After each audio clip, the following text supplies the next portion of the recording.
calling this meeting to order. Board Secretary, please take the roll. Nope.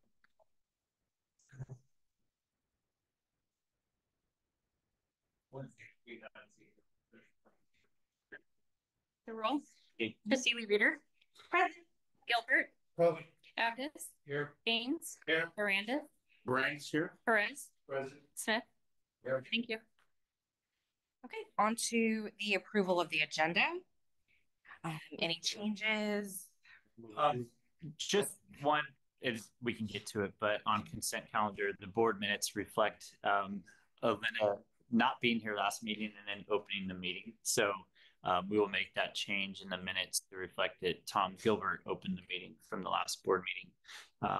And then the initial agenda I published last week had item 6.4 on there for district policies.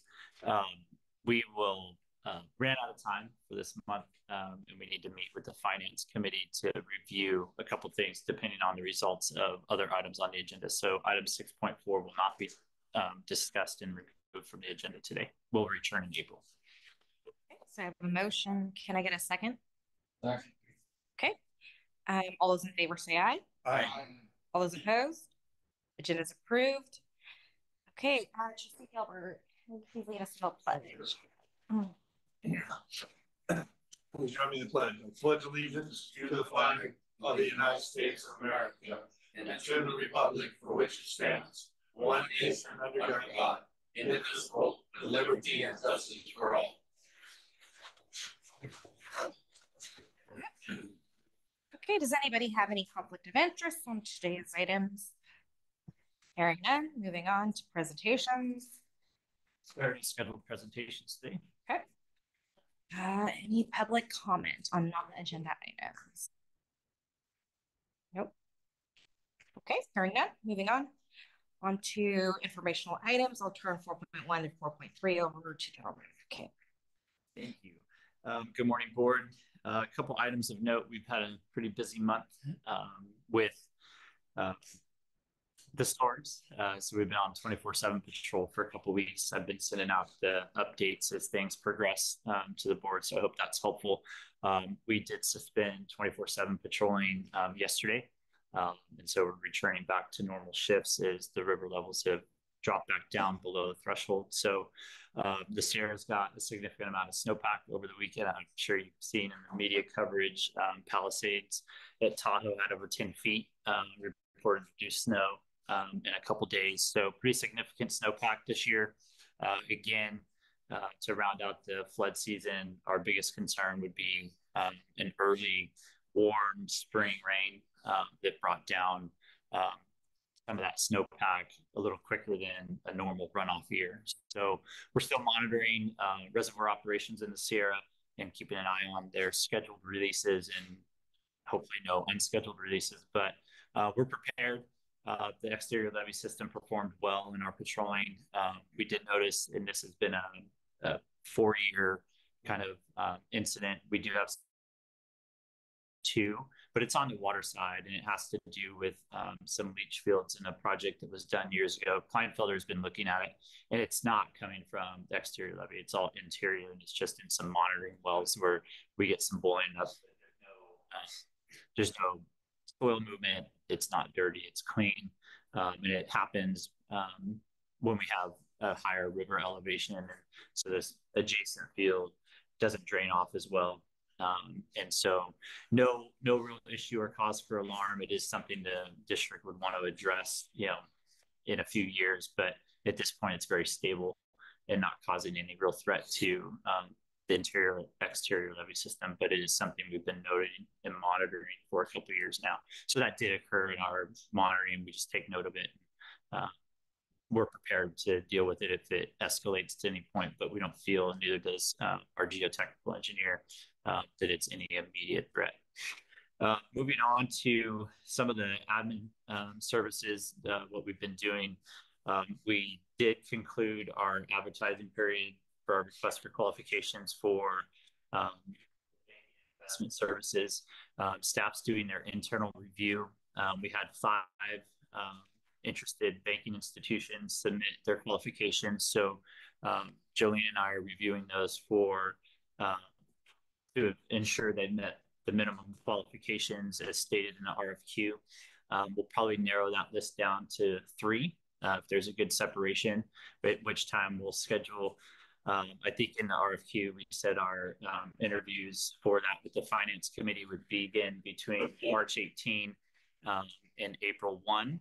And so we'll be looking to schedule a finance committee meeting to do those interviews and then make a recommendation to the board at the April board meeting, which gives us enough time our current banking institution did not submit an RFQ. So we will be making a change if, the board's and finance committee is comfortable with that. So we'll be looking in April to make that switch, and that'll give us some time to provide notice to our current banking institution, get all the accounts set up, and then implementation would be to go live essentially July 1.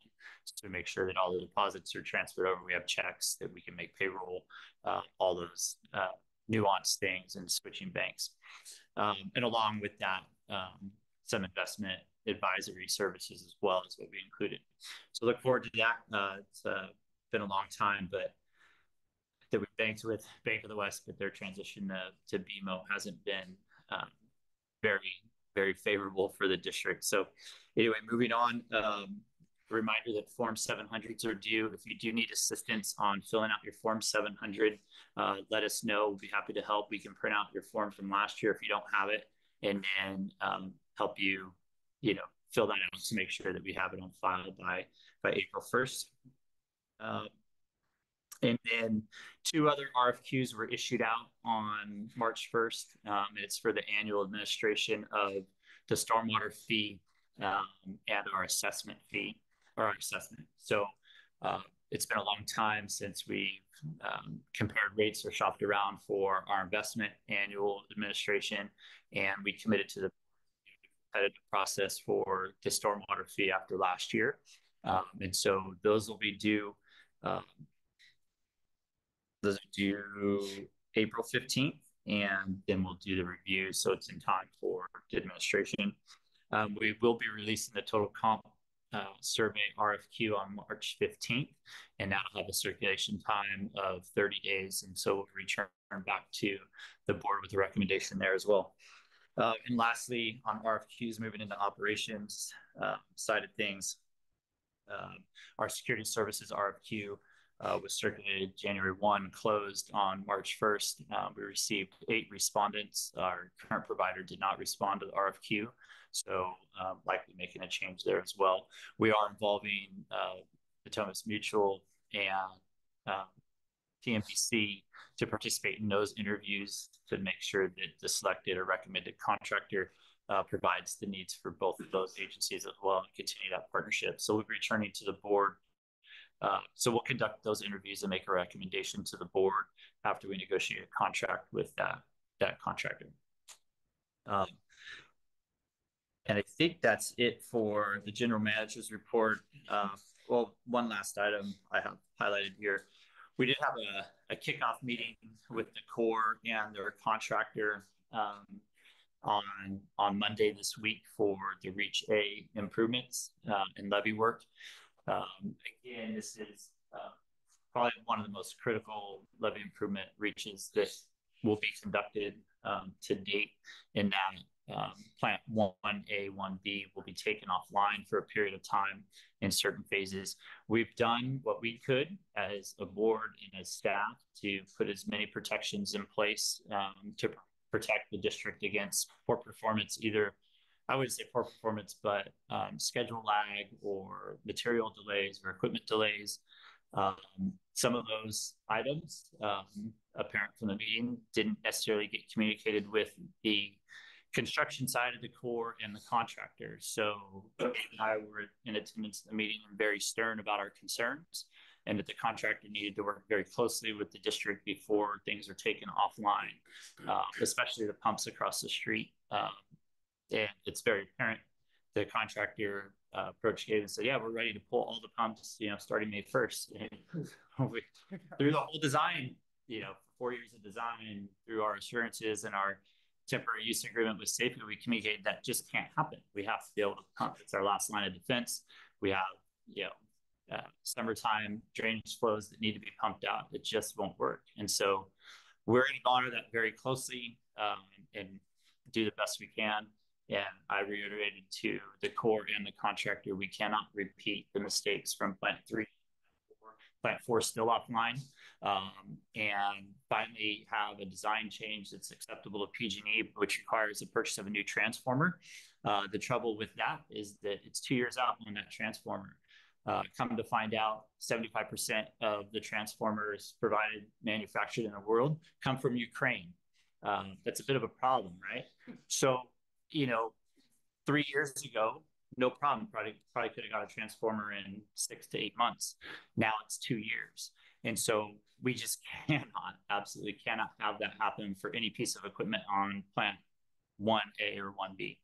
Yeah, it's of significant concern. So we're going to push back as much as we can. We've asked for bypass systems to be installed at the start to protect. And so the Corps shows us it'll be fine, but we'll see. So anyway, yeah.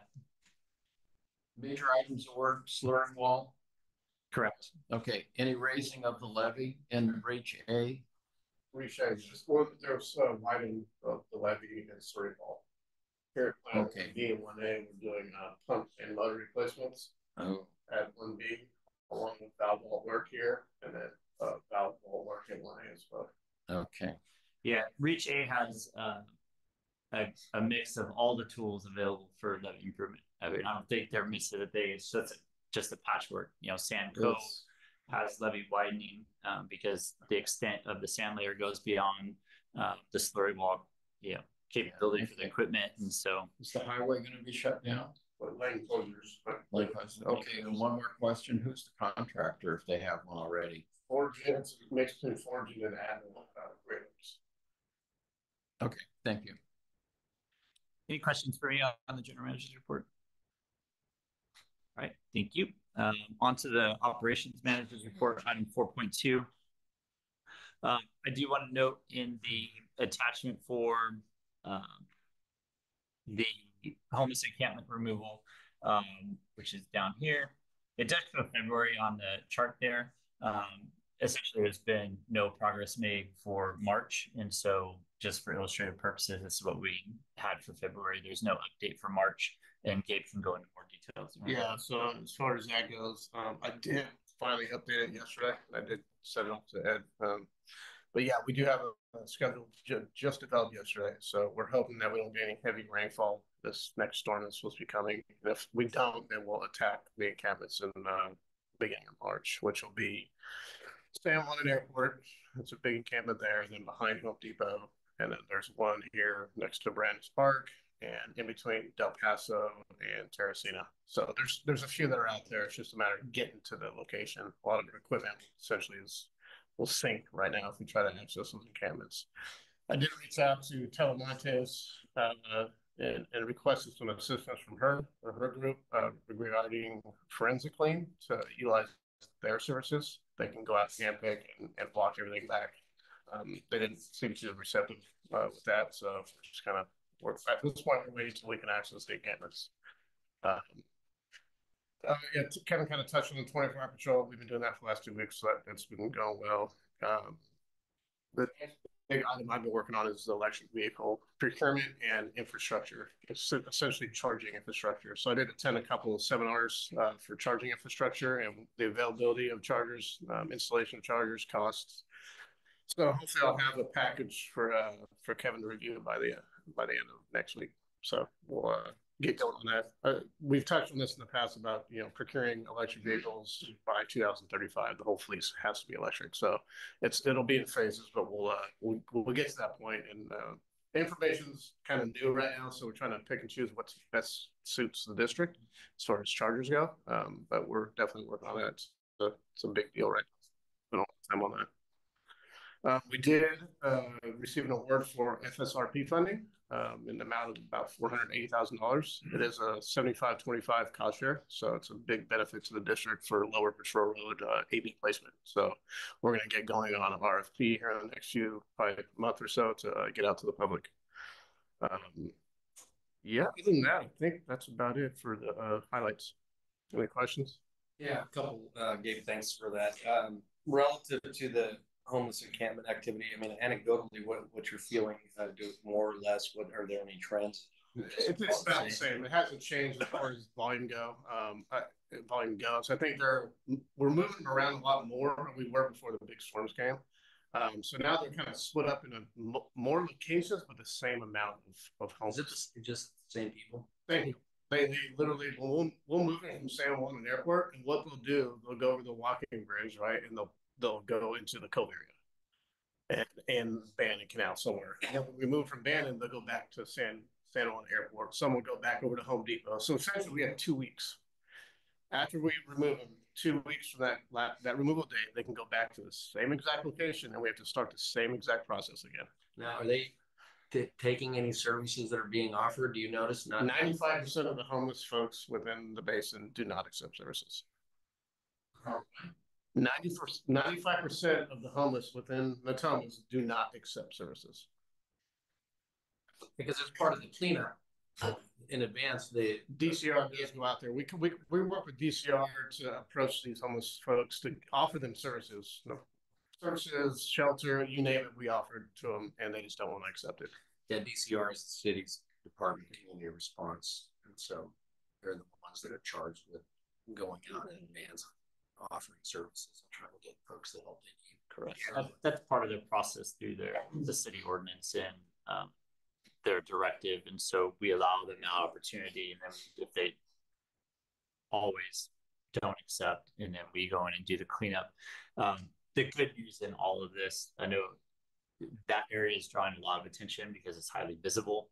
The good news, I guess, if there is a silver lining, is the exterior levee portion and establishment of encampments. Our efforts and resources that we put towards that are paying off. The reestablishment in those areas, we might get a pop-up every now and then, but our patrolling and our security investment has been paying off. And so in threat to our most critical infrastructure, that threat's been reduced significantly for damage to the exterior levee system, which would have the most widespread impact. Now, there still are other impacts with having the unhoused on district facilities that prevent us from patrolling and monitoring the interior levee system. But in terms of order of priority, we prioritize the exterior levee system as opposed to interior. And so now it's just this continual, it's kind of like our weekly trash pickup in the district. It's just like something we just keep going and repeating that cycle until there's some bigger solution that requires the effort and work from other agencies. All right, thanks, Kevin, for that. All right, unrelated to that, in terms of maintenance activities related to the service road. So so the question that's come up in my community where we have sort of a new section with a service road. I know we mow the levees, when wet ground conditions permit, obviously, but relative to weed abatement on either side of the actual, the patrol road, do we have? Is there anything higher? Or do you just we spray pre-emergent on the AB on the upper on the actual the aggregate base? We do spray pre-emergent to keep the weeds from coming up in through the AB. Shoulders. Nothing. We don't do any chemical treatment on the water side at all. Not on the water side. Not on the land side. We don't do only chemical treatment we perform is on the AB. That's it.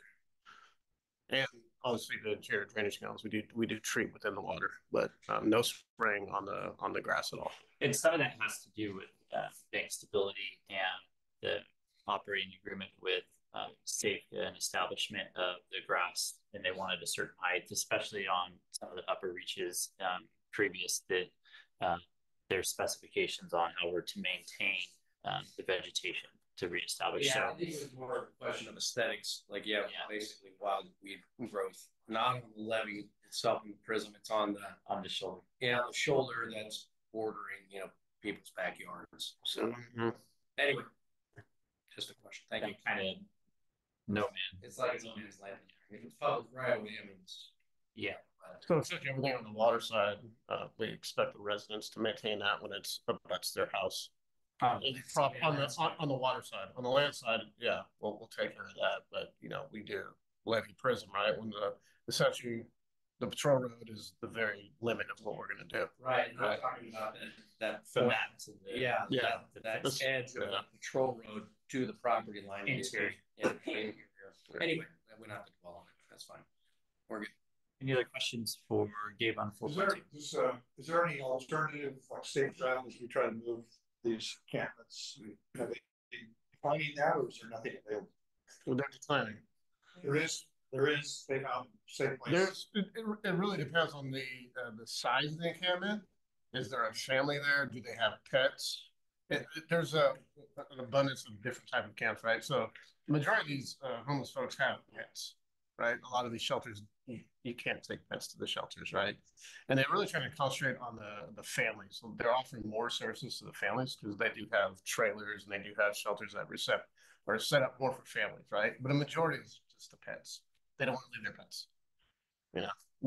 I don't understand why they have pets, right? But they do. So a lot of these shelters cannot accommodate pets. And they do offer mental services as well as the county does. So there's an abundance of options out there. They're just choosing to decline them. Yeah, just on that same note, I know we're looking at the gates and potentially redesigning them because I'm seeing RVs, vehicles being inflated and things cut through the lots. Any updates on?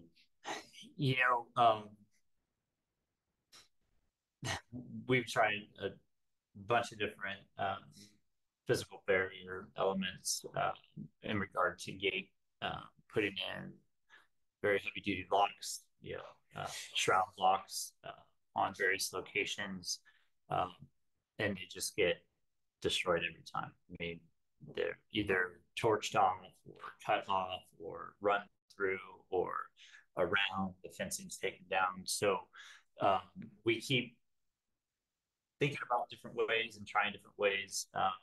We are going to place some boulders in strategic locations that will prevent some of that traffic. But at the same time, we have to be able to access those areas as well, especially during the flood season. And we don't always have a large piece of equipment available to move a large boulder. And so, unfortunately, a lot of these areas we can't keep completely secure.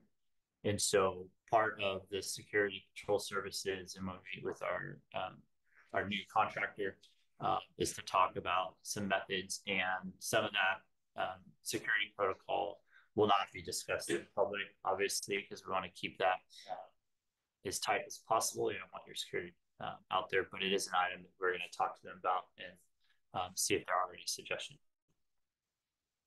So short answer, no. I think we've tried everything that we know of, Well, I mean, I get that, and I'm going to look forward to what comes out of those discussions relative to security controls and whatnot. It really comes down to a question of you either do something or you don't, and so you got to maintain some level of, okay, things get cut. Unfortunately, we got to put it in the budget that things will have to get replaced, because otherwise it's like the broken window kind of analogy, right? Like that kind of activity, and when people see it, attracts more, I'm going to say, nefarious activity. So you put locks on there, we know they're going to get cut. You put it on again. Yeah. I mean, it sucks. It's unfortunate, but yeah, and it is a budgetary resource and staffing resource as well. When we're talking about the size of our crew, especially during 24/7 patrol, we have 4 maintenance workers out there, or flood protection specialists at a time during 24/7 patrol, and then immediately after flood season, we get calls about fire danger and threats, so we immediately start mowing. And so we're trying to keep up with all of it. And the homeless encampment activity is one of those areas that while we're making really good progress towards, there's still lots of room for improvement, and we'll try to work in as much as we can and work that system as well. trust me, we're as frustrated with that as the community. 24/7 patrol. Is there any interface with our security Yes. people? Yeah. So does that reduce the requirement on them, or is that just an interface? They continue to do because they're doing different patrolling than we are. But we do like last night, we had some security alarms go off, and so we were in contact with the security, the guardsmen, to redirect and focus on that area where we had the alarms. So yes, so we are interfacing, but the responsibilities and the task is different. The security patrol is not doing flood, monitoring. So any other questions on 4.2? Thank you. I'll turn it over to Scott Shapiro for item 4.3. There's the back up there. Morning, members of the board. Nice to see you this month. Just a few quick updates for you. It's been a relatively light month. We have had an inquiry from a landowner about the stormwater fee and understanding it, potentially challenging elements of it as applied to that property owner. So we're starting to address that issue. We'll update the board when there's something concrete to update the board on. You should have all received an email from Rebecca Smith for the GM evaluation. It's that time of year. And just as a friendly reminder, please have those back by April 1. One other activity that we regularly do, and I don't know that I've ever mentioned it in the update, I don't know if Rebecca has, but with all of the land acquisition that SAFCA is always doing, there's a need to coordinate with the land that RD 1000 holds.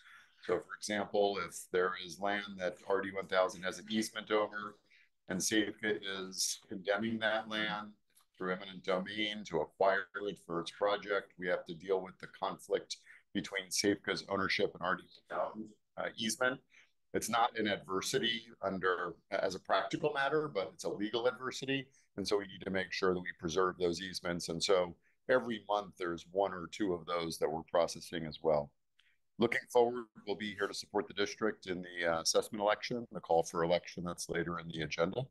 And that's everything I have to report this month.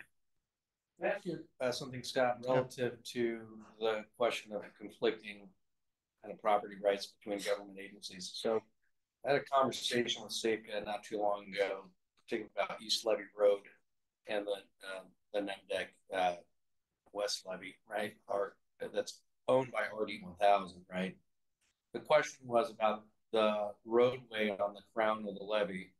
I don't know between what segment, but at least for Main Avenue-ish, Elkhorn, that section of roadway isn't a public road. And I thought that was a very strange statement to make, because it's been at least ostensibly used as a public road for as long as I can remember. So I'm curious in the conversation about those conflicting kind of property rights. Have you come across situations like that where, presumably when we own the facility, does the city, for example, or the county own some property right to maintain the roadway on top of the levee? Does that make sense?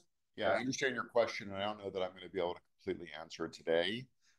I don't recall that issue coming up in any of the ones that I've seen since county work, God, 5 years ago now.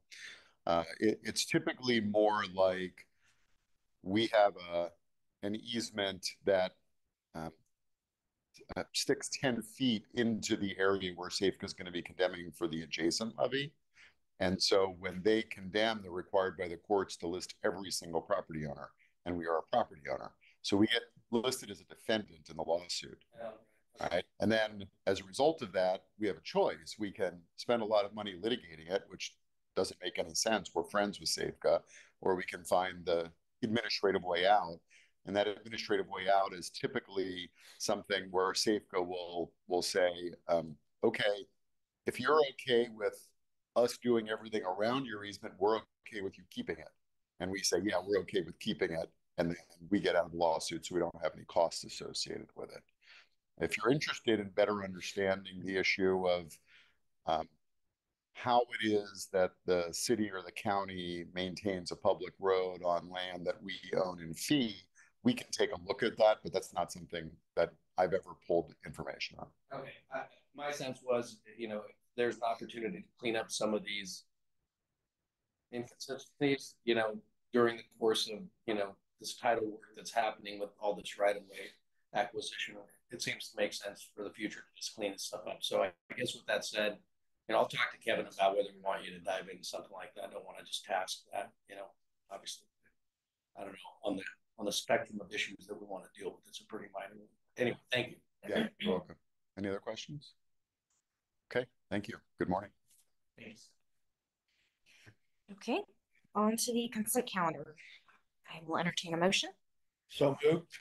Second. Okay, got a motion and a second. All those in favor say aye. Aye. All those opposed? Consent calendar passes.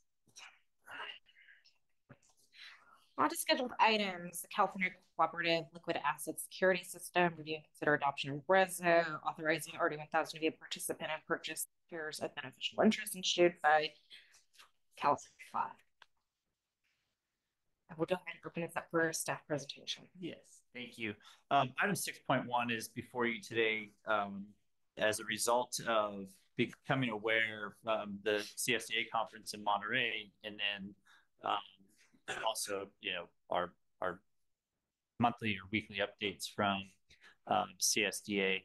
But during the conference, I had an opportunity to visit with California class representatives. Jerry Leg is here from California class, and will give a brief presentation about the benefits of the program. But it is an investment vehicle that is available for public agencies, kind of as a competitor to LAIF, or Local Agency Investment Fund. And it's a mechanism by which a lot of agencies are turning towards because of the low rates of return on, and the risk averse. So the district has very few options as compared to a private corporation or an individual in investment of the public funds. So there's a lot of restrictions on those investments. And so California class is an emerged vehicle, and the rates of return have been phenomenal, over 5%. Jerry will give you, more of that information, but the deposits are now in excess of $1.1 billion from other agencies in California. After the conference, I returned and asked Jolene to do some research into class, which she's done, and prepared the staff report. Jolene and I are very excited about this opportunity, and I think the timing is right. When we adopted the new stormwater fee and have the decision by the board to do pay-as-you-go for capital improvements and no debt issuance or bond issuance at the time, we will have we'll start stockpiling cash receipts, right, to afford on a pay-as-you-go or to leverage money if we receive appropriations or grant funding. But in the meantime, we want to have that money on hand earning the most it can, right? And so, as opposed to putting it in city pool or county treasury or LAIF with low rates of returns, we looked at maybe doing some T-bills, and then California class came before us. And so we think it's, as staff, a wise investment, and we would like the board to consider adopting the resolution so we can set up the account. The intent would be for staff to meet with the finance committee before the April board meeting to discuss, if approved today, to discuss initial deposits. We will need to make an adjustment to our investment policy, which would return in April to include California class, if approved today, to include California class in one of those investment funds. Right now, the investment policy calls for 3 identified funds, and those are the 3 I listed before: the city pool and the city treasury. And we would need to make some policy change, and the board has the full authority to do that. Policy changes on the distribution of those funds and how we manage the cash flow. We do have some trouble on cash flow sometimes, and doing a warrant transfer and the delay in time frame and moving money in and out of the accounts. And so our accountant and auditor give a little bit of pause because some of our reserve fund balances dip below the called threshold depending on the time of the year. So for instance, we have large utility bills right now. We've had significant pumping this year. And so our reserve fund balance in our operating reserve and our general fund reserve dips below that minimum threshold for a period of time because we haven't received our next installment payments from the assessment, stormwater fee, and state. So we'll be making, and so this is the reason why 6.4 was pulled. Is it so if this is approved today, we can include all of those components, meet with the finance committee, and return with those policies to the board in April to make that all clear. So this is the first step in doing that. Is the board approves. So Jerry, I'll turn it over to you. And this is Jerry Lake from California Class. Just quickly ask, what do we do currently? We rely on the county to do these investments for us, or we participate in their pools. Yeah, so they through, so we would have more control. This is another vehicle, so we would move the deposits between those accounts based on the rate of return and based on board direction on policy that we'll come back with. Yeah. Rule about spreading deposits to different banks to mitigate risk, and that's spreading FDIC, which we don't have going on here. But this just provides us a fourth option in terms of where to hold our cash for operation purposes. So it's an additional. Yes, it doesn't replace for us. Doesn't replace. Depending on the rate of returns, we would obviously want to take advantage of the best. Okay, I'm with you. Thanks. And actually, I'm going to tie this to the last item in the packet today. Talks about our accounting reserves, and some of those are long-term, and some of those are short-term. And with that investment, that might drive some of our decisions about how much we hold in LAIF versus this class fund. Okay. But those are all things that decide at finance. Yeah. So Jerry, go ahead. Thanks, Kevin. Good morning, everyone. Thanks for having me here. I'm Jerry Legg. I'm the Senior Director of Investment Services at California Class. I have two other colleagues as relationship members that are managing this here in California. California Class was started as a joint powers authority by, as Kevin mentioned, the California Special Districts Association and the League of California Cities. So it just started and launched July 1st of 2022 with $0, 0 participants. We have over 150 participants in about 20 months. As Kevin mentioned, we're up over $1.1 billion now. Still small compared to LAIF, but we're growing. My experience personally, I was talking to Tom a little bit about this before. I started out at the State Department of Finance for 3 years working on the state budget.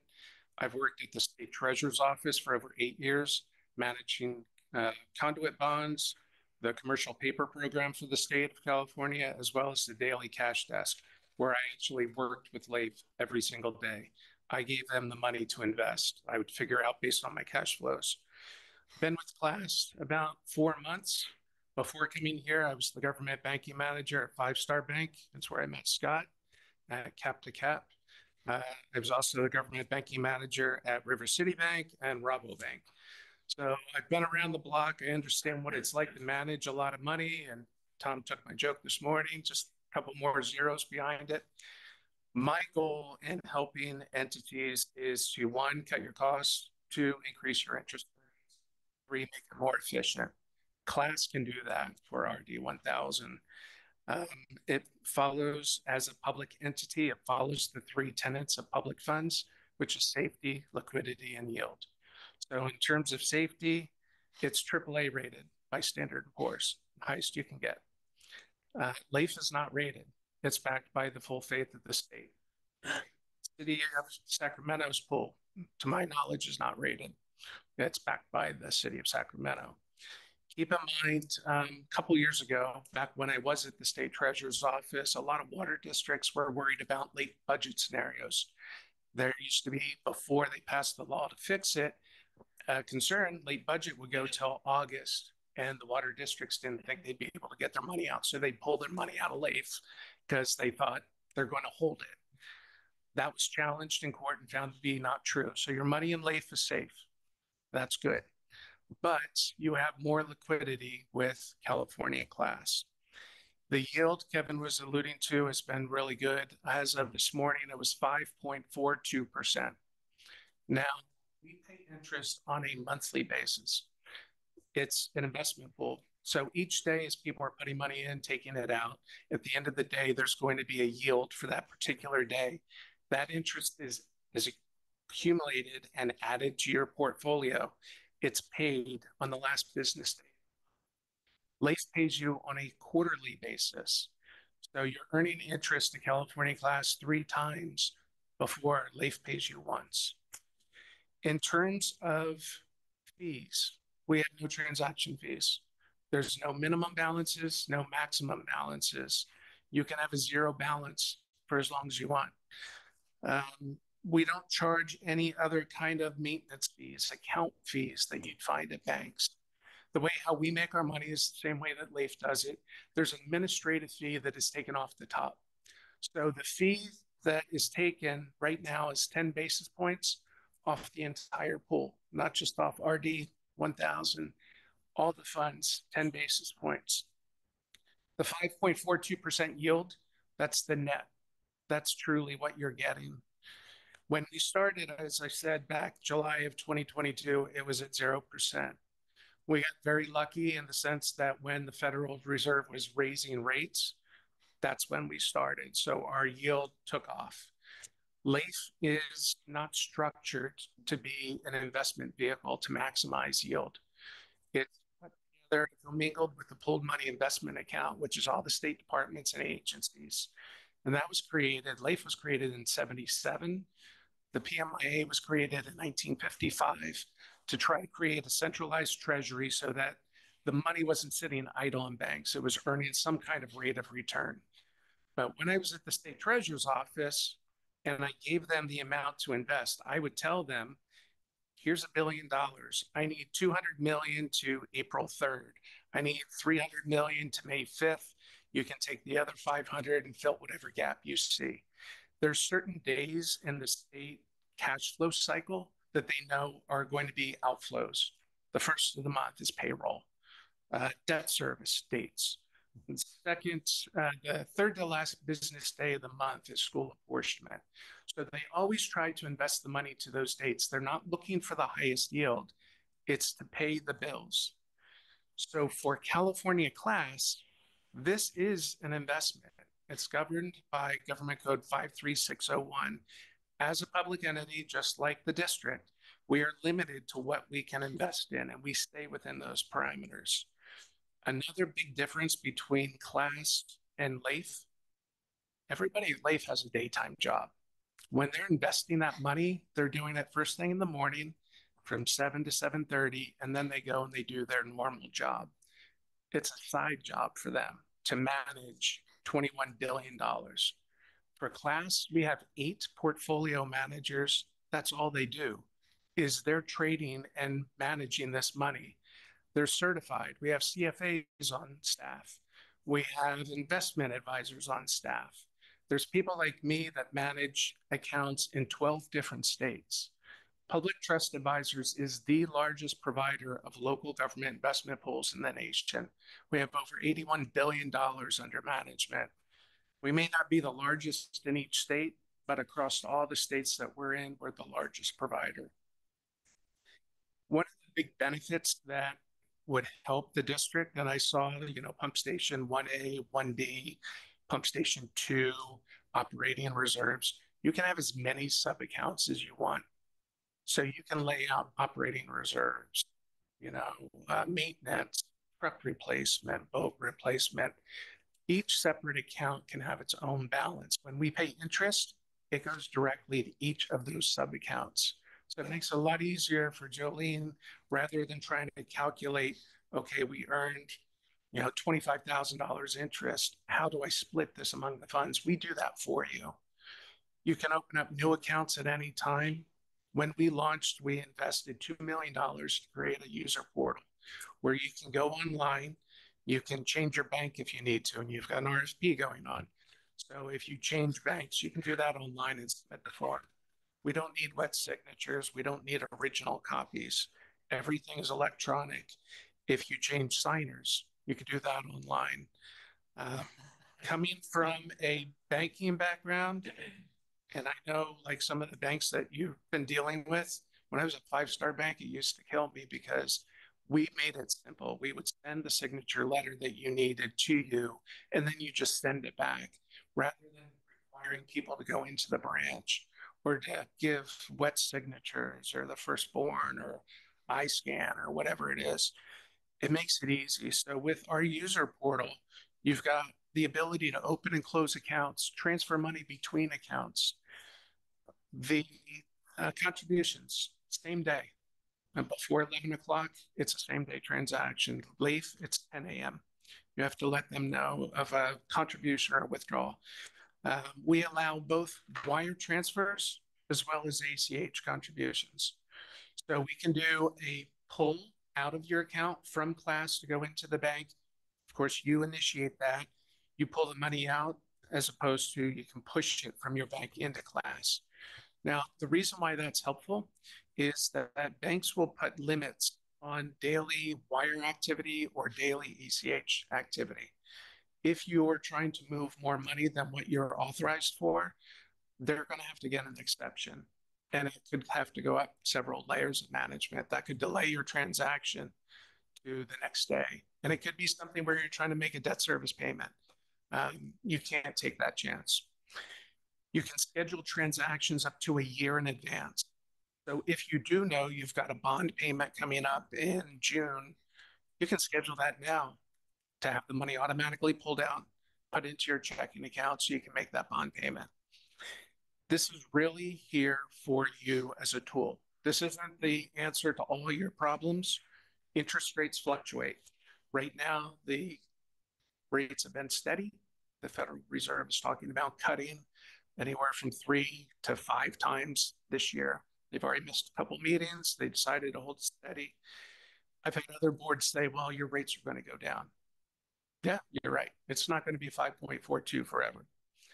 But when they cut rates, the Federal Reserve does not say, California class, your rate is going down. It goes down for everybody. So the investments that LEAF is getting, the investments the city of Sacramento is getting, the county, we're all buying the same stuff. The difference is that this is a prime fund. It's geared to having an average life no longer than 120 days. So it's focused on the short end of the yield curve. And for those of you that have been following this, the yield curve is inverted. Short-term rates are a lot higher than long-term rates. You would think that with money held longer, you should be earning more. Well, it's inverted right now. Now, when it goes back to a normal yield curve, yes, our rates are going to go down and the long-term rates will go up. California Class also has another fund called Enhanced Cash, which is intended for funds that are 12 to 18 months out on the yield curve. The Prime Fund has a stable net asset value, $1. So that means for every dollar you put in, you get $1 out. It works like a bank account, essentially. The way you earn money is on the yield. With the Enhanced Cash, it's a floating net asset value. It's set at $10. How does that change? How does it float? Based on interest rates. So if you buy now or contribute now, and let's say the rates are 5%, and the Federal Reserve raises rates, the value of your contribution is going to be lower than what you put in. It's not going to be $10. And if held until rates get back to where they were, it's going to be a 1-to-1. But for the time being on your investment report, it'll show a negative number. It's a paper loss. But if you pull the money out, then it becomes a real loss. If rates were to go down versus where you started, then there's going to be a gain. Again, it's a paper gain until you take the money out. These are not meant to be, the Enhanced Cash is not meant to be a transaction account, heavy transaction account. It's for your reserves longer term. It's something that we try to advise people before they put money in to make sure they understand all the risks. A lot of times board members, including myself, don't quite understand how a lot of this works. But we have, as I said, 8 portfolio managers that can meet with you and discuss prior to a contribution for that. The Prime Fund, though, is $1 in, $1 out. I don't know how much you want me to get into some of this, if you want me to let questions come. I think that's a good background, Jerry. We'll have you attend the finance committee meeting to answer those questions. And so I just wanted the board to hear more in detail about California class. It's relatively new, and hear from the director. So we will have Jerry come back for the finance committee if the board does elect to approve the resolution today. And this, coupled with our budgeting process, gives us another tool for investment. And so this is where we'd be looking to our new banking institution and the investment advisory services that are provided from that institution as part of our RFQ, to have this review and really start managing our money better as a district and take advantage of the opportunities within the market. So this is another vehicle for us to use. We feel it's a tremendous opportunity as staff, and others within special district community obviously are already taking advantage of the opportunity. So as Jerry mentioned, market conditions change. We all know that in our personal finances, and impacts it can have. And so there's just another set of eyes on it, especially as we start to accumulate some more cash in our pay-go ability. So we would recommend to the board to approve this item, refer it to finance committee to determine the initial deposits, and also further direct staff to return to the board with our investment policy changes reflective of California class if approved today. Two questions. Number one, what's the potential income for us? Has that been thought about? I mean, obviously we're going this way because there's a potential for the district to make some additional income. Yeah, based on the rate, it obviously depends on the deposit or the shares that we put in on the initial, so how much principal we put in. But just in comparison to where the majority of our money sits now, and the returns there, LAIF in particular is less than 0.1% currently. Okay. So it's just orders of magnitude higher. You know, the return here is 5.4. If we moved all the money over there, then obviously that would be reflective. It also sounds, and I want to make sure I listen carefully, that it's more convenient than some of the other funds where we have money, and that even without any increased revenue, that could make it worthwhile. And my last question is, who would make the decision? Is it the executive committee that make the decision, say, okay, chunk of money doesn't need to be needed, let's do? So that we'll discuss further with the finance committee and how money is moved within different funds depending on cash flow. A lot of times you want it to be quicker to take advantage of certain conditions. So scheduling a board meeting or a finance committee meeting to direct that. So a lot of that is entrusted with staff to make those decisions and report back. But we'll discuss that with the finance committee and make sure that we're consistent with, you know, accounting standards and so that decision hasn't been made. Yeah, correct. Okay. Yeah. I'm fine. Good. Thanks. So, Jerry, when the finance committee meets to discuss this, and the focus would be, I guess, on internal controls and transaction authorizations. So that's internally. That's, yeah. And then focus on the short term versus long term. We'll have a long discussion about that. So, because I mentioned the reserve policy and some of those reserves. I mean, we've had $1.5 million in our flood fight reserve for the last 10 or 15 years. And so that would be a consideration. And then we also need to address, and I was going to ask you, and you addressed it properly, is that the 5.4% rate of return currently being talked about is kind of an anomaly because of the luck of the draw in terms of when they started to fund up and interest rates started going up. All the other funds have these long-term commitments with lower interest rates. So again, that's I think it'll be a closer match. Not well, close. It'll become closer in terms of the time. Yeah. Closer to what? Closer to, it'll be a lot lower. That's what I'm saying. Yeah, 5.4% is going to drop because of the yield. Right. I was talking compared to LAIF. I mean, is that what we're talking about? I mean, is right, compared to all three of those other funds, because they all basically have longer term as investments. Yeah. Because they've been in existence for so long. Yeah.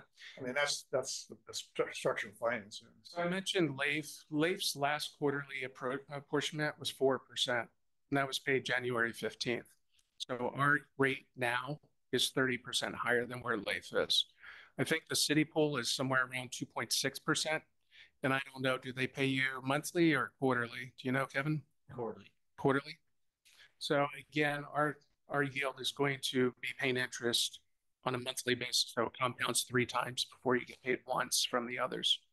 But one thing, as Tom was saying, is that LAIF, the average life of their portfolio is 220 days. And part of that was because when rates were so low, government code allows public entities to go out 5 years for their investments. So a lot of entities were buying paper out 3, 4, 5 years, trying to get a little yield because rates were at 0 to 0.25. So they're stuck with that paper. They can't sell it. No one's going to buy a treasury note at 0.5% when they can get it for 5.4. So that's going to have to stay on there till it rolls off. And ultimately, it will roll off. Rates will come down. Everything will kind of normalize. But in the meantime, this is an opportunity for the district to kind of maximize its rate of return until that happens. So, Jerry, thank you. Very detailed presentation. I'm still wrapping my head around it, certainly out of finance background. And, the way I look at it, and my job here is to be a good steward of public treasury here. And so, what I can't really, at least in my head, get straight is what is the increased risk? How would you articulate the increased risk? Is there increased risk, or there's risk, just as you have risk in any other pool investment funds? What is, compared to other pools, it's about the same amount of risk. We're all investing in the same thing. Right. Compared to a bank account, that's FDIC insured, that's collateralized. 2 totally different sections of government code. So in terms of the risk, you want to look at what are they investing in? And in your packet was a list of all the investments we have. So one of the things that California Class has done is that we utilize a lot of repurchase agreements. And that seems to have like a voodoo bad connotation. People think of Orange County where it was reverse repurchase agreements. That's not what this is. So for this pool, in order to maintain liquidity, we have over 33% of the pool is in 1-day paper. So that if somebody comes in to get money out, here you've got it. A repurchase agreement, we've got 2 that are listed in the investments, one with Citicorp, one with RBS, where basically we take big chunks of money, $100 million, place it with RBS, we're getting a rate of return. Now, in the event that, let's say, City of Folsom comes and wants to take $30 million out, it's liquid. It's like a bank account for us. We place it with them. They agree to pay us that rate. That rate may change every single day, not much. Right now, it's at 5.27. It's going to be at 5.27 until probably the Fed cuts rates. But we have access to get that money. So the cost, the risk is that, well, we could be earning more if we didn't keep it all liquid. But because this is a liquid fund, we don't have any kind of advance notice for withdrawals. And I think the city or LAIF may give you restrictions. I know when I was at the treasurer's office, I instituted a rule, anything over $10 million for LAIF, you had to give me 24 hours notice because I had to balance it in all the banks and make sure they had enough money. So we have no advance notice. You can take the money out as much as you want, whenever you want. This almost feels like a no-brainer. From what I'm hearing. That's how staff feels. Yeah. Okay. Especially given the other agencies in the pool that have taken the step, especially the ones that started very early on. I didn't see this on the staff report. Maybe I missed it. But how is California Class as an organization funded? How do you guys make money? So again, we have the administrative fee that's taken off the top. And that is what? It's 0.1%, 10 basis points. So if there was no administrative fee, the rate we were yielding would be 5.52 instead of 5.42. Is that over the 10 basis points? Is that on the pool? the value of the pool, right? So it's okay. So not on our individual participant list. Well, I get that, but it's not just the return on the no, it's on the balance, the 1.1 billion. And again, that helps support the 8 portfolio managers we have, the 5 credit analysts that are analyzing all the stuff to tell the portfolio managers what you can buy, what you can't buy. Our client services team that's going to answer the phone and respond to emails, the relationship team that's out there, all the sponsorships we do for CSDA and all the conferences, so on and so forth. Thanks for that. Another thing we'd like to look at the finance committee is that California class must have an annual audit. Yes. And so we'd like to see the most recent audit. Yeah, it's done in March each year. So last year is current. June, with the June year in? No, it's March 31st. Okay. So it's you're looking at, we'd be looking at March 31st, 2023, what you're telling me, right? Okay. Correct. Yeah, that makes sense. We're not on a traditional public entity fiscal year, which would be July 1 to June 30. I can send it to the finance committee. Yeah, we're ready. We'll put together a list of information that we'll want to share. So thank you, Jerry. Any other questions for staff or for Jerry on item 6.1? If there are any further questions, are there any public comments? There are none. So the staff's recommendation is to approve resolution number 2024-0301, authorizing the district to become a participant and purchase shares of the beneficial interest issued by California Class from time to time. We will again not make the initial deposit. We'll become a participant. We'll wait for the finance committee to meet and make a recommendation to the full board on the initial deposits and to formulate that and to revise our investment policy. So there's 2 things in the recommendation, and the motion would need to be to approve this resolution, refer to finance committee, and return with an investment policy change and initial deposit recommendation to the board at the April board meeting. Who wants to make a motion for this 4 items? I'll make a motion. I would love to say. Okay. That's a passion right there. Yeah. All those in favor say aye. Aye. All those opposed? Item is approved. Thank you, Jerry. To other business. Thanks for coming down this morning. Okay, on to 6.2, District General Election 2024. We're going to consider adoption of resolution calling the district general. Jerry, can you leave a card, by the way? I serve on another public agency that would benefit from. Oh, thanks. Sorry. Item 6.2, calling for the district election. We as staff love even years. It means we have an election and there's a lot of work to go with that. But we will call for the general election at this board meeting. If so, by the board, we have a certain time frame by which to do so. This is ordinary and customary. This year will be an assessment-based election. And we will start the process of the notifications, the policies, just like we did in 2022 for the parcel seat. Nomination periods will be open from August 22nd to September 12th of this year, at which point after September 12th, we'll know if we have an election or not based on the number of candidate submissions. There are 4 assessment seats open. If we do have 4 candidates, there would not be an election. It would be by appointment, which we ask the county board of supervisors to appoint based on the candidate submittals. If there are 5 or more, we'll proceed with conducting the election. And so September to November, it's a very short time frame, again, for the district to get the ballots out and get that information out. So we'll be as ready as possible. And still, again, researching a way to better conduct the tally and the count of those votes. It does take some time because it's all hand counted, especially in the assessment year.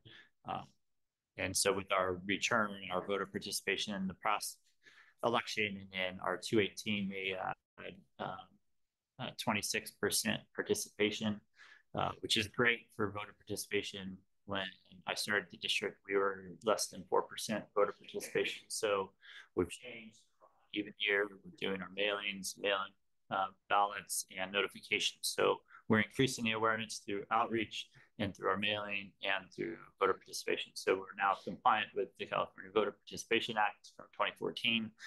All good signs, but anyway, I'll turn it over to the board for questions on item 6.2. Are you guys ready to roll? I'll move the item. Oh, Any public comment? let's open for public comment. Hearing none.